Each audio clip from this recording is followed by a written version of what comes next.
Over the past 3 decades of coaching leaders, I've seen a quiet but powerful transformation, and it rarely happens in the boardroom or during strategic planning. It happens in a much simpler moment when a leader becomes aware of what they do know and what they don't.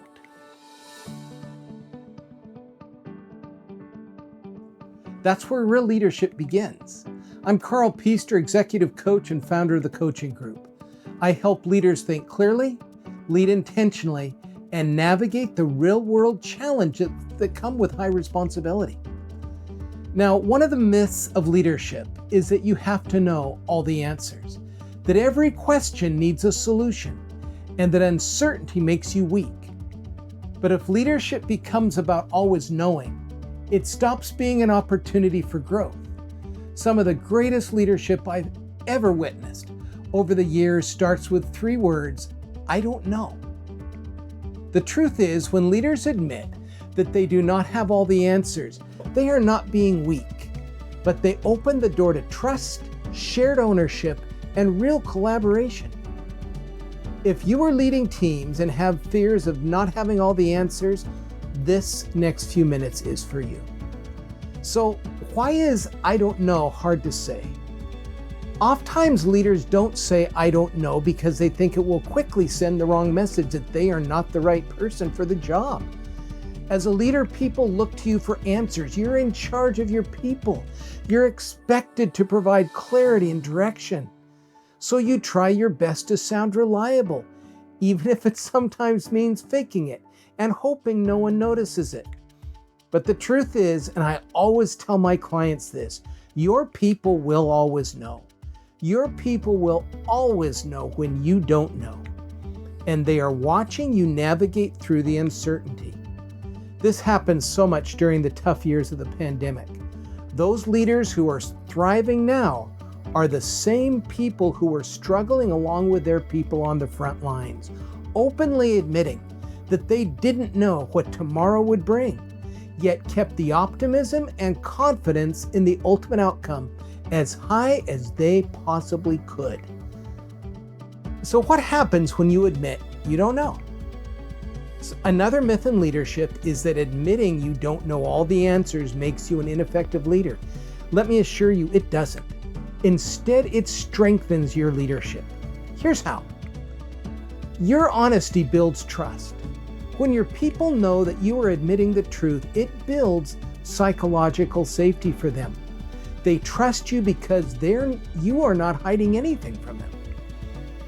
You inspire collaboration. When you say, I don't know, you're making a room for your people to fill in. You delegate authority and work as a team in solving problems.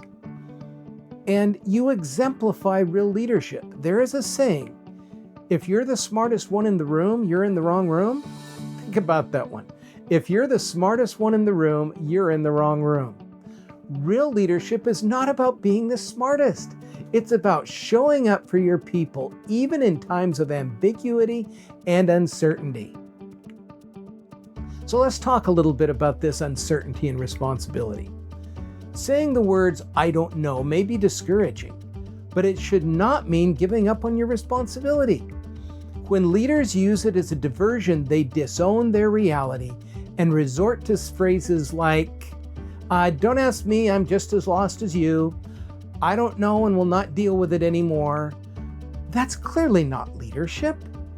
But when I don't know is delivered with intention and sincerity, it will sound hopeful and encouraging, such as, I don't know the answer yet, but we'll figure it out. I don't know. That's why we need to work together as a team to sort it out. I don't know the full details, but here's what I do know. That's owning up. That's being responsible. My very favorite example of this involved a high-volume orthopedic surgeon who had been asked to be a medical director of a new ambulatory surgery center. There were some high expectations and some complicated steps that had to be taken. During the very first meeting, a scrub tech asked how the steps were going to be accomplished. I held my breath since at times he was not known for handling questions like that too well. He paused, key point, he paused, and then he said, And I paraphrase here. Frankly, I don't know. I've never done anything like this before. However, we are going to figure this out together. The whole tone of the room changed and the project took off.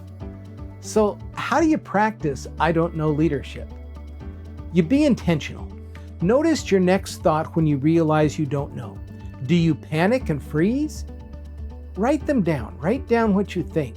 Take a moment to think before you speak.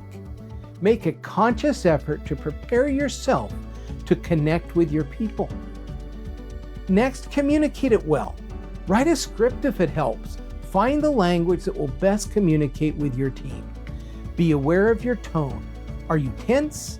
Are you defensive? Are you calm? How do you deliver your message is just as important as the message yourself. Next, set a time to evaluate. After communicating, ask yourself, did I pretend? Was I discouraging? How did they receive it? Now, train your people to do the same. In crisis situations, uncertainty is inevitable. Normalize an I don't know culture. Don't penalize them for what they don't know. Support your people where they need you. So let's talk about real, credible leadership for a moment. Real leadership is not about knowing everything. People say tough times reveal the best leaders, but the best leaders aren't always the ones with all the answers. They're the ones who show up, who communicate clearly, and who optimize an environment where others can think, act, and lead even in uncertainty. So next time you face the unknown, pause, breathe, and say out loud, I don't know. Let's figure it out. That's leadership worth following. If this message sparks something for you, subscribe and hit the bell to keep learning. And when you're ready for more, we've got resources waiting for you at thecoachinggroupinc.com.